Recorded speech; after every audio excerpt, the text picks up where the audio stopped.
Hardly a day goes by that a member of the Zuma family is not trending on X. One of them is Duduzane Zuma. Welcome, Mr. Zuma. Thank you very much, Chris. Good to be on the show once again. The last time I interviewed you, you were planning to stand as an independent, but now you've started your own party. What changed your mind? Ms. Steyn, the last time we spoke, I think there was speculation at the time, mere speculation, that I'll be standing as an independent. And the reason why I didn't do that, and I prefer not to do it, is, I'm not a one-man band. I don't want to be someone that is seen as a one-man show. And the whole idea is to go into Parliament and populate Parliament with people that are going to make a difference, and not just to be a passenger and onlooker to the circus that Parliament is at the moment.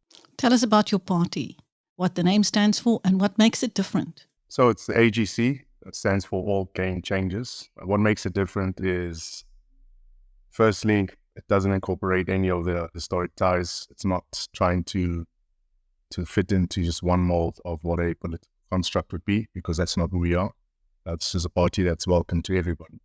Everyone has a home in the AGC. This is a political party, and not just a party, it's a movement that incorporates, is inclusive of everybody, regardless of race, creed, culture, traditional practices, religion. This is something that people have to get involved in, people that want to make a difference. So hence the name Game Changers, because, to change the game is to change the system of what's happening in our country, the status quo economically and politically, whatever that means to the person that wants to make the difference, as long as it's beneficial to the country. I see you've been on the campaign trail. How has it been going? No, I won't call it a campaign trail. I think everything that we do it's a lifestyle. I don't want people to think that we're out here trying to just win votes and win people over. That's not why we're here. We're here to work with people, not here to win people over. We're not the traditional politician that's going to do the song and dance. It's going to stand on the soapbox and say all sorts of weird and wonderful things. We're here, we're practical people. If you look at what it is that we do, it's always from a pragmatic perspective. We're on the ground, we interact, we work with communities at all levels. And I think that's what differentiates us from everyone else. We're not afraid to get our hands dirty. We're not afraid to put on our Wellington boots and our Perspex gloves and get the job done. Yeah, I've seen you operating at grassroots level for many years now. What are people telling you in this year in the run-up to the election? So it's been an interesting build-up, and fortunately for the way that we approach our lives, as I said, it's a movement first before it's a political party. I've always said, and I continue saying, our mission is to change the mindset of the South African citizen. How we engage each other, the conversations we have, the narratives that are driven from our side, the level of respect, which is down in the dumps. We need to raise it for each other. The level of discipline within society, whether it be the people of the country, whether it be our law enforcement agencies, our judiciary, our parliament. We need to have a whole lot more respect for each other, how we address each other. So the feedback that I've been getting has been more from the need, and it's a desperate need. And this is why we've taken up this calling, because we understand that there's a desperate need for change. And a lot of people, they talk the talk, but they don't walk the walk. And we're here to say, guys, let's not be the people that just sit back and watch South Africa go by. I think we are definitely at a nexus. We're at a point where a whole lot is going to change within the political landscape. Let's not be the people that just wait around to pick up the pieces. Let's not let this situation overtake us, and let's not let South Africa fall apart. So the clear message is, people are looking for opportunities. People are looking for safety and security. These are expectations that unfortunately should be available without having the conversation or the discussion, but that's what it is. And people are looking for something new. This is the fact on the ground. People are tired of the same old. They want something new that includes them, that supports them, that protects them. And I feel like that's what we're driving, and that's the messaging that we'll be putting out to the broader public. And that's the area of inch. we're participating in the political space. Now, your father, former President Jacob Zuma, remains a very popular politician in this country, and he is now leading an increasingly popular party called MK. Why did you not join him? Look, I'm my own man. That's as simple as that. There's a huge misconception out there that whatever he says or whatever he does, I'm automatically attributed to his thoughts, his opinions, and his movements, which is the furthest thing from the truth. As much as there are similarities in thought process and understanding of the situation, there are definitely a whole lot of differences in the way we approach certain problems and on conversations as well as the implementation part. So if you look at fundamentally, and I mean, I've been on a lot of platforms where I've been asked questions that may not be leading questions, but if you look at my thought process and the response that I've given, they're completely different to what people would expect or what people have seen, and that's exactly who I am. I'm my own man. I'm a believer in chartering my own path. I've done so my whole life. I'm a firm believer in startups and starting something new, starting something fresh. I've done that in business. I'm here to do it in politics. We're not taking the easy route, as many people have falsely believed that, I was born with a silver spoon in my mouth, which is the furthest thing from the truth. So we've started something new, something fresh, at the risk of being alienated by the masses, as people would say. We're speaking our truths. Messaging is very clear. You look at our manifesto, it's completely different to what people would expect. It's not for rebel rousing. It's not for causing, talking points. These are facts. This is the way we see the situation and what the solution should be for the future of this country. So I haven't joined any other political formation purely because I don't feel they are representing of the complete complete community of South Africa. I feel like society needs something that is inclusive, and all game changers, that's the inclusive political party. Do you think the damage the African National Congress has done to the country and its people can be rectified? Yeah, so look, we've come through a whole host of issues in this country. Historically, it's been however many years of our recent history, and pre-94, post-94. I always liken the situation to countries that have bounced back from complete destruction, from world wars twice, and are the beacons of hope in the world. They've become leading economies in the world, and leading countries and voices in problem solving, financial aid to a lot of countries that have needed.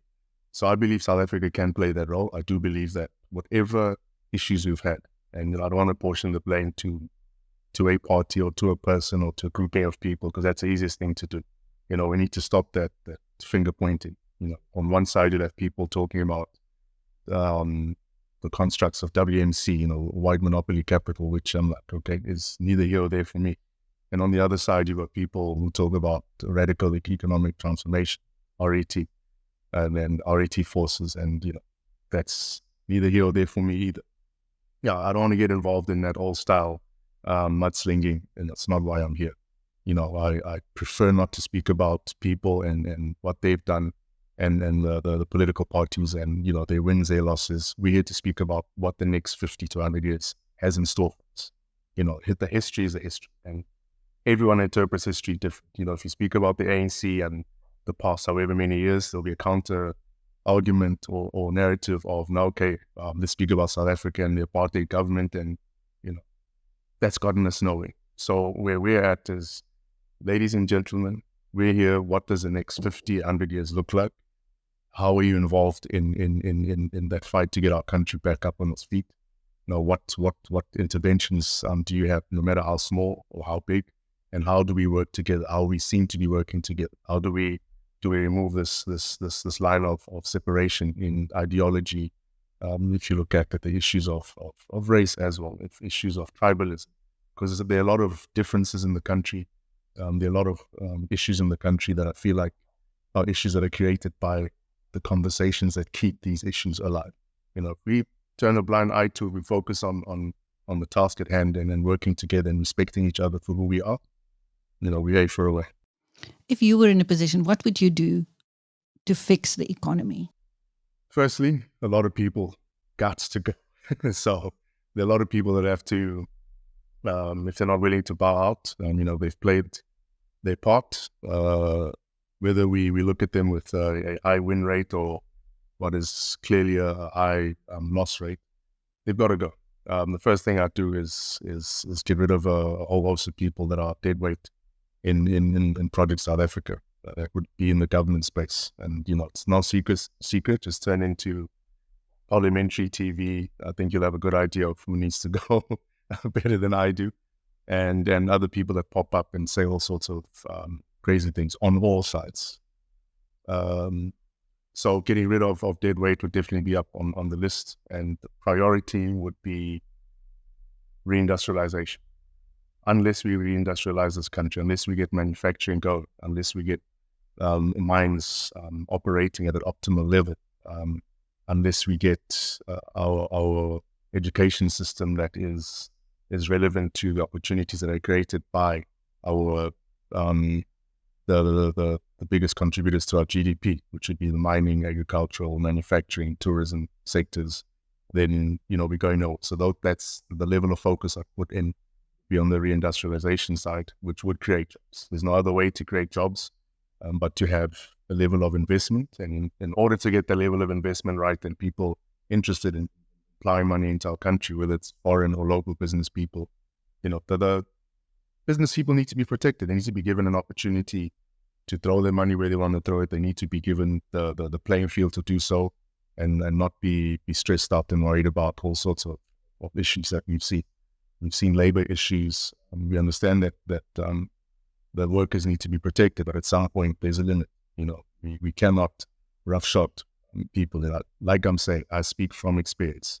I am a businessman. I've operated in multiple sectors, and I have the same crime. I have the same experiences as people that have packed up and left because of their business has been shaken down by business forums. You've seen what's happening in the construction mafia space. So that's sort of instilling confidence in investors and getting investor sentiment right in this country. And then from the reindustrialization perspective, it's definitely tied into infrastructure development. Once again, blue collar, it's working class. It's getting the masses who ordinarily do not have opportunities to sit in boardrooms, courtrooms, and in places of deal making, but just want to get up, go to a place of work, earn their keep, feed their families. That's the main focus, getting those people on the ground employed, people that have got able, who have got their hands and willing to ply their trades with hands, so artisans and those sorts of apprentices that we've had historically. I think we're introducing those sorts of elements back into our society at an early level, because if we have a shaky infrastructure, which we're seeing developing in many parts of the country, there is no economy, because infrastructure speaks to road, speaks to rail, speaks to ports, speaks to electricity. These are GDP multipliers. Without having those areas checked and running at full steam, nothing like, if our roads are not working, that is industry gone. Whether it's transportation of people, transportation of goods, that goes for rail as well. We've seen the backlog in Durban Harbour. So those are the main areas of focus. We have to get our economy right. The focus should be a commercial economic fix to South Africa, not a political one. And the reason why we're getting involved is because we understand there's clearly the lack of political will to deal with these issues. It's unacceptable that we have varying issues. I'm sitting in Durban right now, and my view right now is the Durban ocean and harbour to my right, and we've had the issue of there's water supply issues, in affluent areas, so in influential areas, in leafy suburbs, where people wouldn't expect these issues to happen. I was driving through Gateway, and which is an area here in Shell, where the mall is, and there were people collecting water from a water truck. And this is in Gate, the last place you'd expect to see it. the ordinary South African would expect to drive through the township or the rural area and see these visuals. We're seeing it right on our doorstep. So that tells us that there is an issue. As much as people wanna finger point, let's stop the finger pointing. We understand what the issues are. We understand the roles and responsibilities and the people that haven't performed and haven't been held accountable. And that's one of our main focuses. And that's why I say the first thing that we do is get rid of people. They're people that haven't been held accountable, that need to be held accountable. Cannot have a situation 2 years later where in Durban, for example, the tourism trade has taken a massive dip, and this is one of the places in the country that's faced these issues. We've had sewage treatment plants that haven't been working. So you've had 2 Decembers where people have lost out on income because a simple problem hasn't been resolved. If government is having an issue, if it's budget, if it's a backlog of inventory and whatever it is that they're putting up as reasons or excuses, it's private sector that's it. Let the private individuals that can sort this problem out, sort it out. And if it means that people with capacity are able to run that plant and on behalf of the state, then so be it. It's not good enough having these excuses and everyone else is suffering. If there's a stopgap measure and if it's a private stopgap measure, then so be it. And then I feel like a lot of these issues will be resolved by a closer understanding between private players and state, but more importantly, the state just opening up a bit more space and room for private players to do what they need to do, make whatever money they need to make, obviously not at a greedy pace, but deliver to society. Lastly, I know you interact with very powerful international investors. Are they willing to come back as soon as they see signs of improvement? Most definitely. You've had these discussions, you travel a lot, I'm sure you have, with people all over the world, and the main thing that the international community, as well as expats that have left the country, South African expats that are living elsewhere in the world, from Australia to Hong Kong to UAE, UK, US, Canada, and some in South America, and there's a huge community in Argentina as an example. The reason they left was mainly because of safety and security. Safety and security is up there in the discussion, and then corruption as well, and their experience with how a system is being corrupted, and that's why there's lack of service delivery and. So my response to that would be most definitely, as long as there's, for us to get to investment grade and to get to a place where investors feel like this is home, we have to get our crime completely down. Will crime ever disappear totally? That's up for debate. I don't think so.